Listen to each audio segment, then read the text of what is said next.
Здравейте, приятели! Историята започва сега.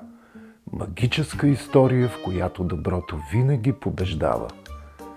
Бягали ли сте някога толкова бързо с всички сили и да не успеете да стигнете първи? Или пък някой тихичък и скромен да ви е изненадвал с нещо необикновено?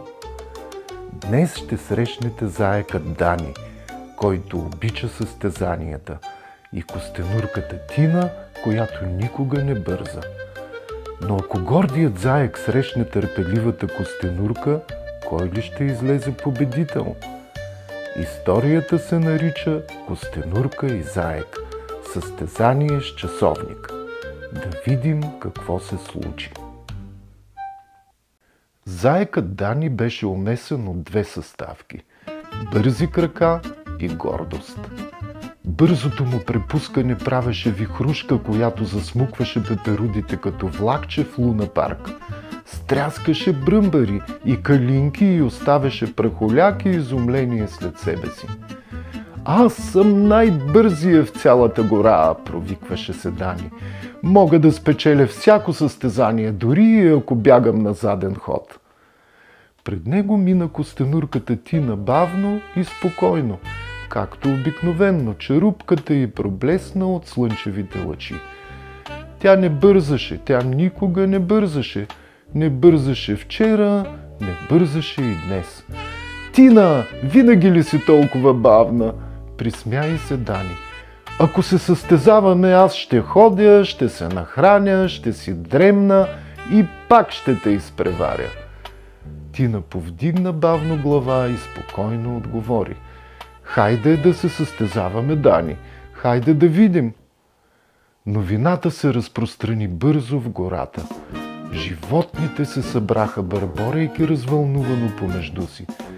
Птиците заеха удобни клони около пътеката. Бобрите донесоха закуски за гризане. Дори жабите подскачаха с направени вкъщи плакати. Преди старта Дани се хвалеше с електронния си часовник. Виж това, поставяш аларма, избираш си музика и тя да те събужда на време. Тина просто застана на позиция. С единия крак напред, стабилна и готова.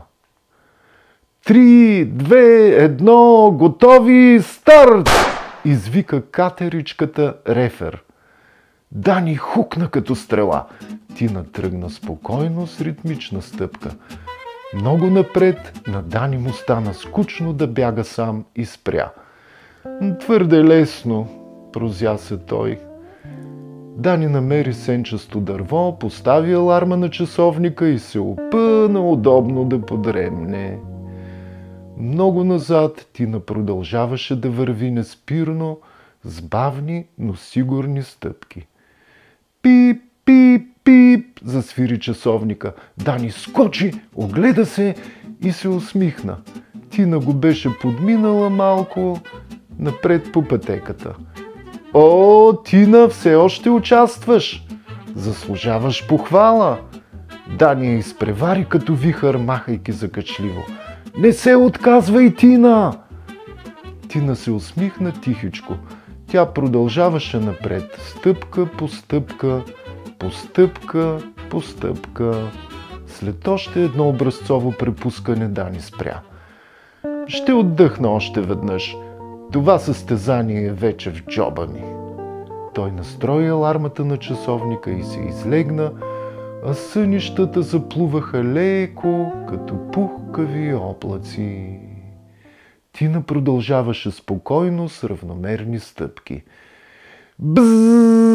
Алармата го разбуди. Той се опъна, прозя се и мързеливо се изправи и огледа. Тина беше малко напред. Ти все още продължаваш, Тина. Ти си като подвижен камък с очила. Ха-ха! Присмя се Дани отново. Тина кимна вежливо и просто продължи напред. Тя знаеше, че финала е все още напред и състезанието продължаваше. Като видя, че финалът е близо, Дани откри една огряна от слънцето полянка. Идеална за последна дрямка. Заслужавам кратка почивка преди финала. Аз си имам часовник, а Тина е много назад. Той настрои алармата на часовника и затвори очи. Представя си награждаването и възгласите на горските животни. В това време Тина продължаваше ритмично и уверено. Когато наближи Дани, тя го видя безгрижно заспал и го отмина бавно. Но под дърветата нещо неочаквано се случи. Часовникът на Дани премигна. Екранът му угасна и стана черен. Батерията му, незаредена достатъчно и изтощена от постоянното звънене на алармите, свърши.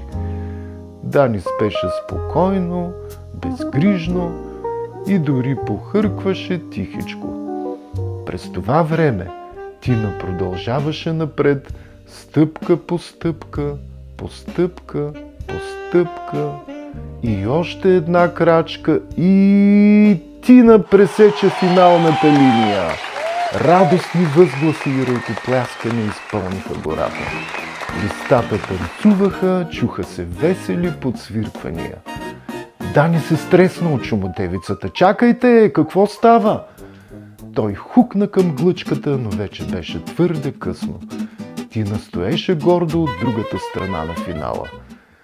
Дани спря до нея, с увиснали уши и надути бузи. Аз помислих, че има още време.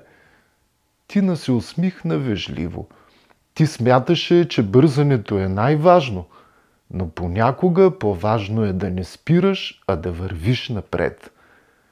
Тина се изкачи на първото стъпало на стълбичката на победителя, за да получи заслужено медала си.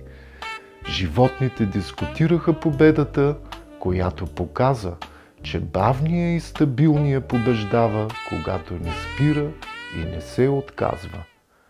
От този ден Дани все още бягаше бързо, оставяйки облаци прах след себе си. Но никога не забрави костенурката, която го победи, докато той спеше. И така, скъпи приятели, това беше историята за това как костенурката Тина победи без да бърза. Запомнете, да бързаше забавно, но уверените и спокойни стъпки ни водят сигурно до финала. И най-бързият понякога заспива или се разсейва, затова постоянното движение напред ни приближава към успеха. Довиждане! А ти запази магията на приказките. Аз скоро ще се върна с друга история.